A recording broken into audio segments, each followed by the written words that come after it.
Menopause कोई बीमारी नहीं है, ये एक नेचुरल प्रोसेस है जो हर फीमेल की लाइफ में आता है। हर औरत को इससे गुजरना पड़ता है। अब ये बीमारी क्यों नहीं है, ये आप तब समझेंगे जब आप एक फीमेल की नेचुरल लाइफ साइकिल या हिस्ट्री समझेंगे।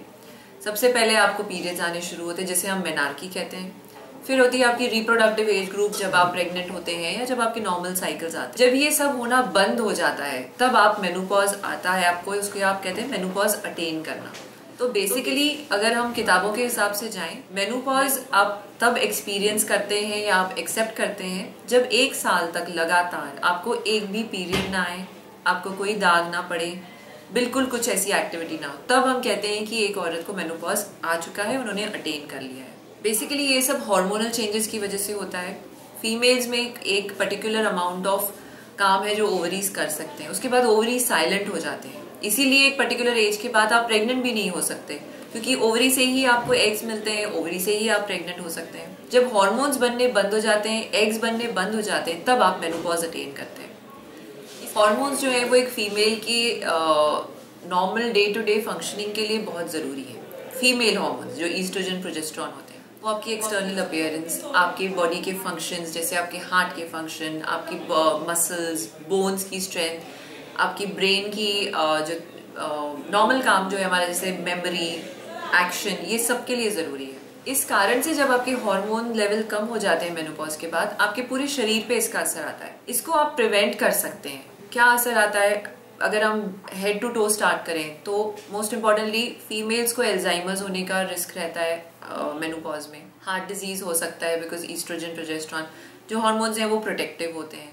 बोन्स कमजोर हो जाती हैं, जिसकी वजह से फीमेल्स का, अगर आपने टिपिकल एक पोस्चर देखा है, बेंड हो जाता है, बेंड एज इन गोल हो जाती है, झुक जाती है उनकी रीढ़ की हड्डी, उसको ऑस्टियोपोरोसिस हम कहते हैं। फ्रैक्चर्स बहुत कॉमन हो जाते हैं, हल्की सी चोट पे, हल्की सी फॉल पे बड़े बड़े फ्रैक्चर हो जाते हैं। ये तो लॉन्ग टर्म इफेक्ट्स हैं। अगर आप इमीडिएट इफेक्ट्स डिस्कस करें तो जब मेनोपॉज स्टार्ट ही होता है या जब फीमेल उस फेज में से क्रॉस होना स्टार्ट होते हैं, घर वालों के लिए बड़ी दिक्कत हो जाती है। क्यों?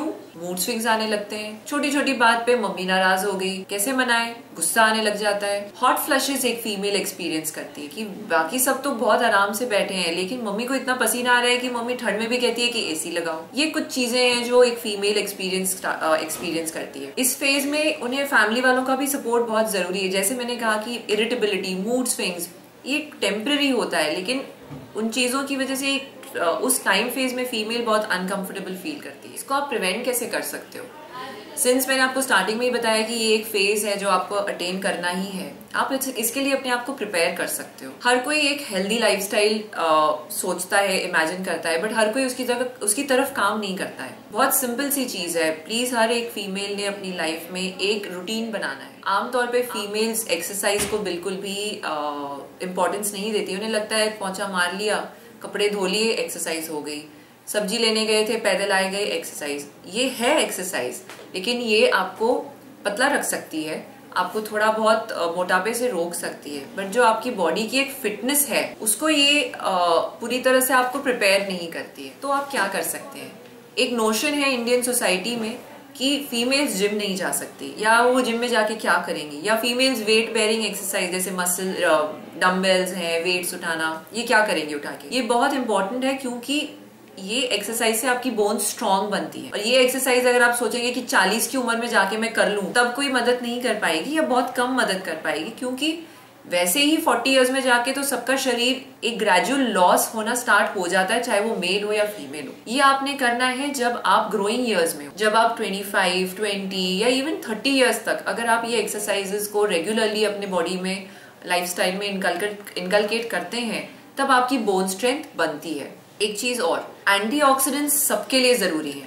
हमारा एक आइडिया है कि एंटीऑक्सीडेंट्स लेंगे तो हम खूबसूरत हो जाएंगे। नहीं, एंटीऑक्सीडेंट्स एक्सटर्नल ब्यूटी के लिए तो जरूरी है ही, लेकिन इंटरनल एजिंग के प्रोसेस को भी वो स्लो करता है। आपके बॉडी में हार्मोन लेवल्स मेंटेन रहते हैं।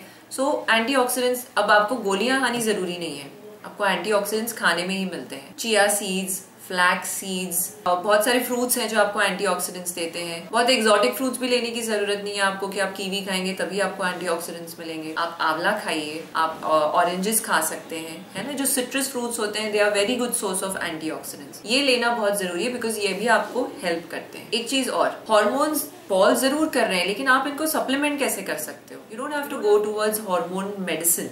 खाने में बहुत सारे चीजें हैं जो आपको ये कमी पूरी कर सकते हैं, जिन्हें हम फाइटो ईस्ट्रोजेंस या फाइटो सप्लीमेंट्स कहते हैं। फाइटो का मतलब प्लांट सोर्स है। ऐसे भी हम सब्जियां खाते ही हैं, वो भी प्लांट से आती है। कुछ चीजें आप बढ़ा सकते हैं, जैसे कि सोयाबीन एक बहुत इंपॉर्टेंट सोर्स है, टमेटोज बहुत इंपॉर्टेंट सोर्स है, ब्रोकोली आप ले सकते हो। तो ऐसी चीजों से आपको प्लांट ईस्ट्रोजन मिलता है जो आपकी बॉडी में ईस्ट्रोजन फॉल को थोड़ा बहुत कॉम्पेंसेट कर सकता है। मेनोपॉज में एक चीज और इम्पोर्टेंट है, एक एस्पेक्ट और इम्पोर्टेंट है जिसको लेडीज यूजुअली नजरअंदाज कर देते हैं कि पीरियड्स बंद हो गए, अब हमें अपने यूट्रस का या बच्चेदानी का क्या करना है। करना ये है कि आपको रेगुलर फॉलो अप रखना है। कुछ टेस्ट हैं जो आपने एनुअल बेसिस पे at least once in a year, not in a year तो चलिए वंस इन 2 years तो करवा ही लेने चाहिए। जैसे कि एक आपने अपना मैमोग्राफी कराना है। मैमोग्राफी का एक मतलब होता है कि एक एक्सरे होता है आपके ब्रेस्ट का। अगर कोई पॉसिबिलिटी है कि कुछ सालों में आपको चल के कैंसर हो सकता है तो ये अर्ली डिटेक्शन कर सकता है। सीधा डिजीज में जाके पकड़ने वाली बात से बच सकते हैं कि ये रिस्क है, आप अपना ध्यान रखिए। सिमिलरली यूट्रस का भी आप एक अल्ट्रासाउंड या जिसे हम सोनोग्राफी कहते हैं वंस अ ईयर आप वो कराएं। एक पैप्समेयर नाम का टेस्ट होता है, ये सिर्फ मेनोपॉज में करना जरूरी नहीं है, ये तो हर सेक्सुअली एक्टिव फीमेल ने 35 years के आगे करना चाहिए। इससे इन्फेक्शन भी पता चलता है और सर्वाइकल कैंसर जो काफी कॉमन है साउथ ईस्ट एशिया में, इंडियन फीमेल्स में, इसको आप पकड़ सकते हैं बहुत जल्दी स्टेज में कि कैंसर पता ही नहीं चलेगा क्योंकि वो निकल गया उससे पहले। ये एक चीज है जिसे आप कर सकते हैं।